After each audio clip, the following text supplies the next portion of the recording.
The news is live on Joy 99.7 in Accra, Love 99.5 in Kumasi, and over 30 affiliates across Ghana's 16 regions, including Radio Justice, Tamale, Radio Kpando, Fafa Radio Georgia, and Jata FM Karaga. We are live on Twitter Spaces, Facebook live stream, and my Joy Online interactive app.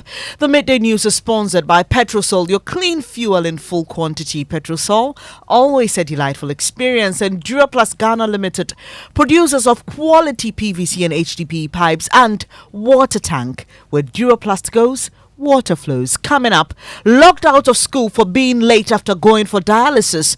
We'll tell you about Kasim Bilkis, whose single mother has to find 1,500 cedis for her weekly treatment, a situation her family says is unbearable. Why will I be going to school late? And the watchman, she doesn't understand. Sometimes you lock the gates. Why will you be an exception to come to school late?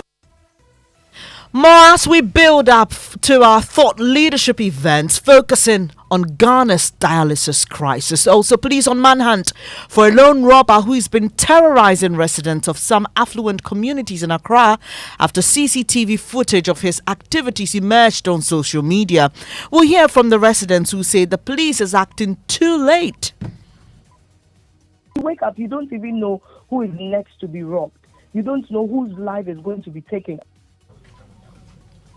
Also in this package, Minority in Parliament describes as provocative comment by the Governor of the Bank of Ghana, who is said to have described them as hooligans. We have been very civil in our approach, and to have no meaner person than the Governor call us hooligans is clearly provocative, and I have no doubt that going into the future, we might not be easily restrained. And there's no shortage of teachers in Ghana, Education Minister says, declaring there are more than enough to deploy as the world marks Teachers' Day today. I'm so happy to observe that Ghana is one of the few countries in the world where there's no teacher shortage. We have a deployment challenge. We have so many people waiting in the wings to come and teach. We've got more, and in sports, Kurt Okreku will serve as president of the Ghana Football Association for the next 4 years after running unopposed at the elective congress. We'll tell you more later. And later in the bulletin,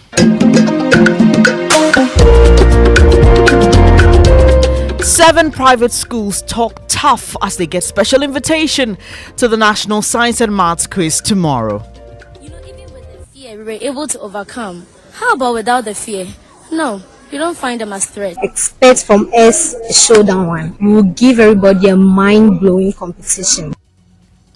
We've got these and more with me, Bernice, Abu-Baidoo, Lansah. This is Joy News, independent, fearless and credible.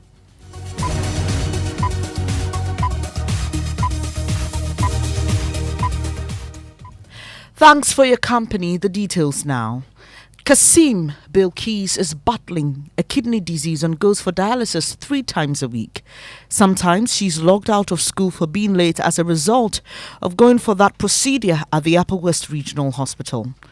She's a child of a single parent and depends on the benevolence of family members to raise at least 1,500 cedis for her weekly dialysis. Correspondent Rafiq Salam met her at the regional hospital in Wa and reports for today's dialysis crisis series. 15-year-old Kasim Rais Belkis, almost a year and a half ago, was diagnosed of kidney disease that requires her to do dialysis. My BP started rising and I came to the hospital for a checkup. I was diagnosed with a nephrotic syndrome, intrahepatic kidney disease, and I was admitted here and transferred back to the Kolebu Teaching Hospital, and I came back here to start the dialysis. Since she started going to the Upper West Regional Hospital for the dialysis on June 15, she has been there 38 times, and this session requires at least 450 Ghana cedis for the treatment. The amount of money involved is too colossal for a child of a single parent. Sometimes the costs take to 1,900, just into 1,000, so we're just as a single mother, she's managing. I'm proud of her. And her grandmother, Amamata Ibrahim, was almost in tears, narrating the ordeal they go through to raise the money for the treatment. She has to depend on close family relations to foot the cost of the dialysis for the granddaughter. Every week. There are even times that we come for a session which is supposed to be 450 Ghana cedis. But you end up by paying 700 Ghana cedis. But we heard government says they want to increase. 450 Ghana cedis we can't pay. And you want over 700 Ghana cedis. Do you want to kill us? Ever since we started this dialysis, at least 6 persons have so far died because they cannot pay. Kasim Reis Belkis just finished junior high school and waiting for her results of the BCE. She recalled she was a perpetual latecomer and many occasions was locked out by the school security personnel at the gate. I always feel guilty. Why would I be going to school late? And the watchman, she doesn't understand. Sometimes you lock the gate. Why will you be an exception to come to school late? And you had that report from Rafiq Salaminwa, and we've been bringing you stories of how families of dialysis patients are struggling to pay for their weekly treatment. Last week, Friday, we interviewed Priscilla Santi. 2 days later, she died. Here's a recap of that interview with Richard Kojunyako. The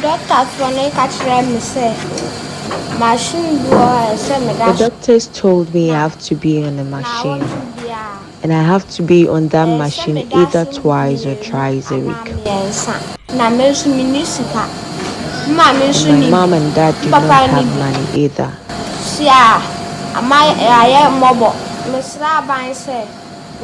We have become miserable. I am appealing to the government to help me live through this. Otherwise, I may die. And unfortunately, she did die. Well, there have been calls for treatment to be made accessible and affordable, or even enrolled onto the National Health Insurance Scheme.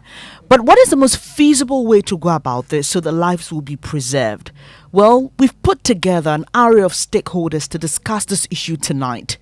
Our aim is to find a practical and permanent solution to the dialysis crisis in this country. Head of our health desk, Fred Smith, joins me in studio with more on this. Fred, so who are those who will be speaking at tonight's event?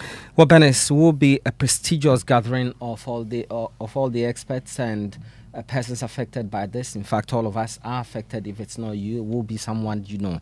So we've brought together Kojoba for Ahenkra. He has an end-stage kidney failure. He's been on the treatment for 8 years. He needs 3 times a week, but he's been doing that twice a week. And sometimes he has to do 1 in a week. We have him. He's coming to the studio today. Thomas Vincent Khan. He's also a kidney patient. He's been on dialysis for about 10 years. He'll be here to share his story as well. Perpetual Furiampofo is the president of the Ghana Registered Nurses and Midwives Association. She'll be here.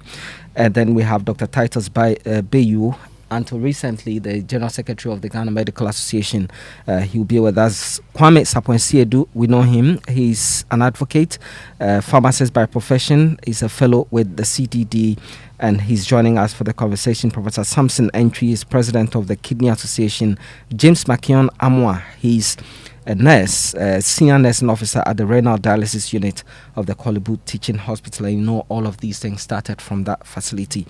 And the icing on the cake will be the presidential advisor on health, Dr. Anthony Insiansari, joining us for this conversation. And Fred, aside from finding solutions, we also want government to be, very focused in finding a solution to this. How do we hope to do that? Well, the discussion will bring out 2 things. 1, government support for those who are already in this situation. But of course, individually, there are things we can do to reduce our risk of getting kidney problems. And all of these actions will be taken on board during this discussion, to be moderated by Evan Spencer. And it will be happening at what time? 5 p.m. till 7, live on Joy 99.7 FM, on Joy News. And we have the stream on manjoonline.com. There will be other social media streams. That's head of our health desk, Fred Smith. Let's now speak to ranking member on the health committee in Parliament, Kwabena Mensah Akando. Good afternoon. Thank you for your time. We know that you have been meeting the National Health Insurance Authority. We've heard from the WHO country rep who suggested that kidney-related diseases and treatment for them must be put on the National Health Insurance. What are you able to tell us about the outcome of that meeting? Okay, let me say good afternoon to your listeners. We rather met the management of Korle-Bu yesterday in the evening, not the National Health Insurance Authority. So if you care to know what really happened at the meeting, then well, we will be glad to know what happened in that meeting, sir. Okay, so we met the management of Korle-Bu yesterday in the evening, and these were the outcomes. Yes, it is true that they communicated to the public that they were going to adjust their fee from 380 Ghana cedis to 765 Ghana cedis. And we were requested to know why didn't they pass through the parliamentary procedure. According to the CEO, that amount was not sanctioned by management. They went ahead to mention names, but I think it's not appropriate for me to put those names on air at the moment. And we were also surprised about the fact that although management had not sanctioned that fee, but the fee found its way in their system, their LEM system. That was something we were so much surprised about. We also realized that some people had also paid that money already, but they told us that they had put measures in place to refund, and this is what they are going to do. Any renal patient who has paid that money on his or her next visit will not pay any money again. So we're then looking for the way forward. We had a lot of discussions, but what we realized was that Korle-Bu, to be specific, the reason why the cost is going up, and in fact, they took us through what goes into the cost. And after that, they were around 800 Ghana cedis per dialysis.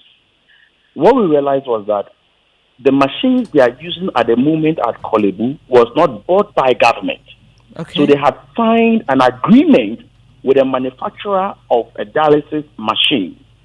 In that agreement, they have no option than to buy their reagents from that particular manufacturer. So if you bought the machine yourself, and you are to buy a reagent, let's say at 300 Ghana cedis, because of that agreement, they were buying the reagents at say 400 or 500 Ghana cedis. And that was what was inflating the cost. That was one of the factors. We requested to have a copy of that particular agreement. So in short, what we concluded on was that the CEO, together with his management, should come to Parliament to meet the committee. They indicated to us that the current fee is not sustainable, but we also disagreed with them that they passed on the 100% fee or charge to the renal patients. We appreciate your time this afternoon. That's Kwabena Mensah Akando. He's ranking member on the Health Committee, giving us updates of a meeting between the committee and management of Korle-Bu over the increase in the prices for dialysis, which was later reversed after public uproar. We stay on health issues, and this time on Joycelyn Yaukuma. She's a resilient breast cancer survivor who grappled with depression during her chemotherapy journey.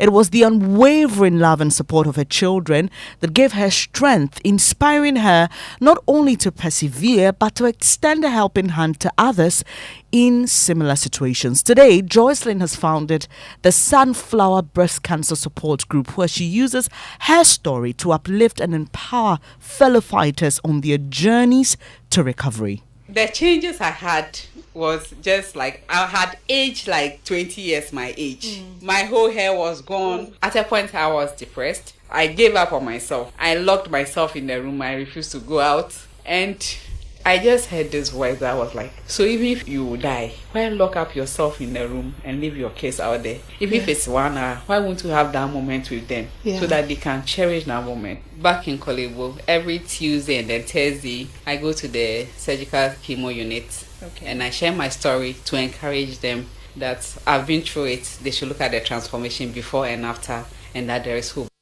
You heard Joycelyn Yaukuma, a critical care nurse who's been sharing her story of survival with Inimwa Inim Adon Strong and Sassy. And you know, October is Breast Cancer Awareness Month, so we're bringing you more stories and sharing tips on how you can detect the disease early. Away from health issues, this afternoon, the police says it's on a manhunt for an unidentified lone robber who's been terrorizing residents of some affluent communities in Accra. CCTV footage of some of the robberies cited by Joy News show the suspect sneaking into people's homes, holding his victims at gunpoint and demanding monies and other valuables from them. We'll hear from the residents shortly, but last night the police issued a statement assuring that they are not only on the hunt for the suspect, they're assuring that they are actually on the hunt for the suspect. Carlos Kaloni has been following this for us and joins with details. Carlos, you've seen some of these videos. Give us more descriptions of what you've seen. All right. In one of the videos I saw a couple on their bed in their bedroom, and the suspect actually opened the window and then entered the room with a knife, and the couple had to find a way to escape in that first video that I saw. And do we have any idea how many homes have been affected? All right. So according to the resident and victims, they have been compiling the robberies from March 2022 and September 2023. They've had about 13 of robberies in that particular area. I mean, the affluent areas we are talking about, North Ridge, Cantonment, and all those areas. And what's the police been saying about this? All right, so somewhere in December, the police made an arrest. They actually arrested the suspect and took him to court. But per what the resident have been saying, there were no substantial evidence to put him to jail, actually. So he was released in December. And they're not pleased with the police's actions. What have they been saying about that? Well, the residents are not happy. They believe that after 1 year on, the police is now issuing a statement to actually speak on this issue, and the residents are not really happy with that.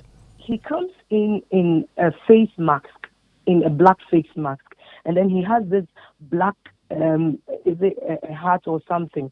So it is very, very disappointing for the IGP to release a statement after a year and a half.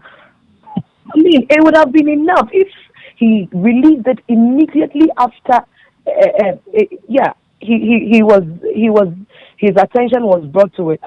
I'm sorry to say this, but I believe that had it not been for the pressures mounted on him by the social media family, I don't think something would have been done about it anytime soon. Carla, so that's a victim of one of these robberies, of this lone robber we are being told about by the police. But the police released a statement last night, right? Exactly. So last night there was a statement. So according to the police, they said they would like to assure the public that the CCTV footages of a lone robber circulating on social media is a matter already being investigated by the police. And the police intelligence team have been working on the matter for some time now to get the suspect arrested to face justice. And we will surely get him. Additional security measures have been deployed in the affected communities to prevent similar incidents.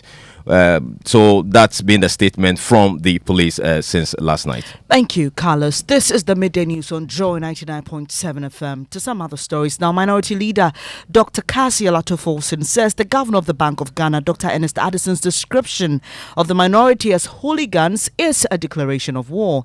Dr. Addison is quoted by the international online portal centralbanking.com to have said in an interview that the NDC MPs who joined the protest to demand his resignation on Monday are hooligans who should have known how to better address their grievances. The MPs have accused the governor of mismanaging the economy, leading to the country's current crisis. But Dr. Addison's comments have infuriated the NDC MPs. Parliamentary Affairs correspondent Kweku Asante joins me with more. Kweku, what exactly has been attributed to the central bank governor? Well, Bernice, according to the centralbanking.com, the Bank of Ghana governor described the protest as completely unnecessary. He also went on to say, quote, the minority in parliament have many channels to address their grievances in civilized societies. not through demonstrations in the streets as hooligans. He also went on to defend that record and historic loss made by the Bank of Ghana, explaining that impairment was simply due to some of the issues government faced this year. Could the minority leader and his chief whip have given you statements on these comments? Yes, the minority leader told me that this is a declaration of war, quote. He says, peaceful protests are not civilized methods. We will now deploy and go for the quote uncivilized way. The minority chief whip said the coward was hiding in his rat hole protected by his accomplices when we're looking for him. He came out beating his chest. The governor is so disappointed.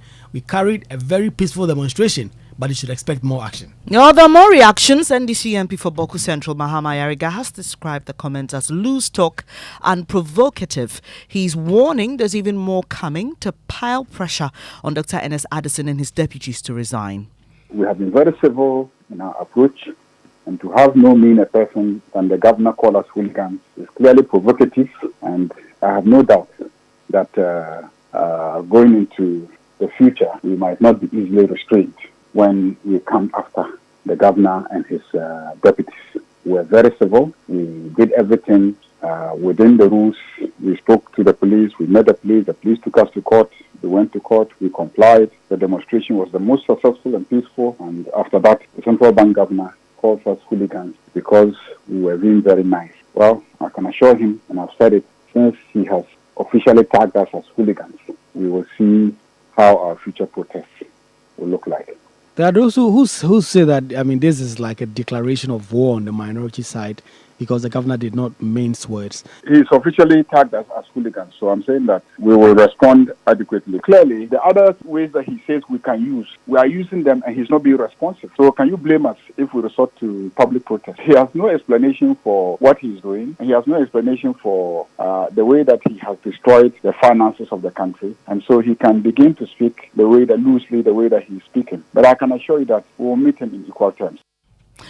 NDC MP for Boku Central, Mahama Yariga, speaking to my colleague Kweku Asante, that this is the Midday News on Joy 99.7 FM. Our top story, locked out of school for being late after going for dialysis. We told you the story of Kasim Belkis, whose single mother has to find 1,500 cedis for her weekly treatment. Still to come, there is no shortage of teachers in Ghana, Education Minister says, declaring there are more than enough to deploy as the world marks Teachers' Day today. I'm so happy to observe that Ghana is one of the few countries in the world where there's no teacher shortage. We have a deployment challenge. We have so many people waiting in the wings to come and teach.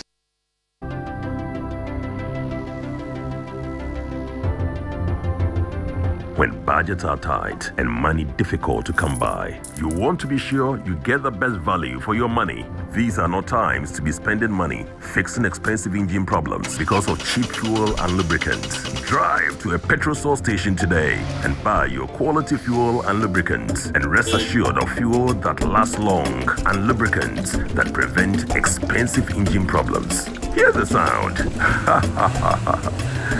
Petrosol, clean fuel in full quantity.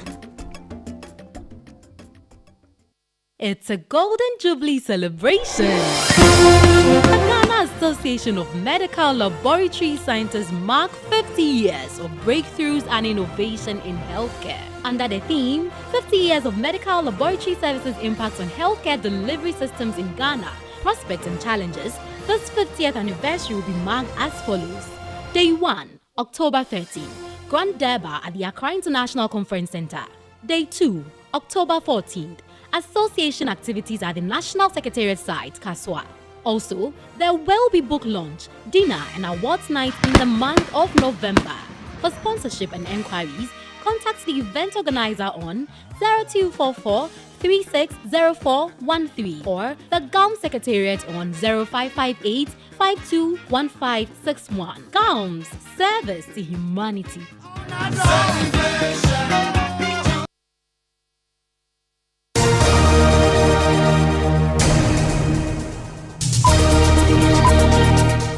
Thank you for staying here on Joy 99.7 FM. On the Midday News, it's now time for sports. Mubarak and Keto Kreku.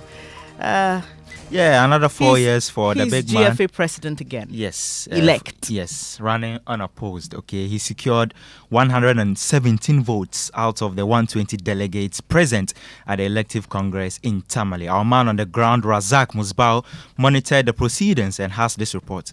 Mr. Kete Kreku has been duly sworn in for a second term as president of the Ghana Football Association after pulling 117 votes in the elections which took place here at the Global Dream Hotel in Tamale. Also, 5 representatives from the Ghana Premier League were elected onto the Executive Council, among which include the former Black Stars coach Kwesi Appiah and Dr. Randy Abe, who is the Chief Executive Officer of Heart of Lions. Frederick Echampon was another. Kingsley Osei was also elected, and Nana Odro Safo making the 5. 3 from the Division 1 League were also elected, among which include Mark Addo was elected, Gideon Fish was elected, and Mr.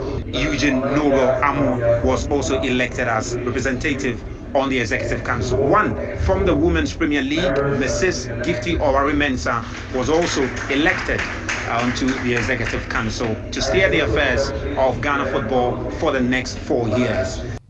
So, Bernice, there will be more on the Joy News channel at 2 p.m. today on Sports Today. We definitely join you, Mubarak. Now, Minister for Education, Dr. Yaosei Duchum, says there is no shortage of teachers in Ghana. Media reports have shown schools, mostly in rural areas, having no teachers. While speaking at the 2023 Ghana Teacher Prize ceremony in Takoradi, Dr. Duchum explained the absence of teachers in some schools is due to deployment issues. I'm so happy to observe that Ghana is one of the few countries in the world where there's no teacher shortage. We have a deployment challenge. We have so many people waiting in the wings to come and teach. You may go to an urban classroom where there are 2 teachers in the classroom, and you go to Sabsugu and we have a shortage. I'm happy that Dr. Nkansa has committed that we're going to ensure that this deployment challenge is no longer the case in the next few months. If there's a need to pay transfer grants, we'll pay it so that teachers can go to the places that need them the most. And we can forever put to rest this illusion that there's a shortage when there's no shortage. There are so many people who are waiting to be posted to go and teach, and when we get clearance, we do that. We are one of the few countries in the world where you can get 100 teachers today if you want them. So our universities have done a good job, but we need to do a better job in the deployment process, and we are going to do just that. Dr. Duchum also described as inaccurate claims that the education system is being destroyed under President Akufo-Addo. Sometimes we don't do ourselves a favor. We are worst enemies. Worst enemies in the sense that if you look at the work Nana Danko Akufo-Addo has put into education, somebody can look at you, say with a straight face that he has done nothing. So these days I do evidence-based communication. No green book wahala. I show you what we've done. So I told them to do me a favor, show me a few things, so that the people who are gathered here will see the enormity of the task, what has been accomplished, so that we live here knowing that Ghana's education system is on the right track. You heard the Education Minister, Dr. Yaosei Duchum, speaking at the Ghana Teacher Prize ceremony in Takoradi to commemorate World Teacher Day today.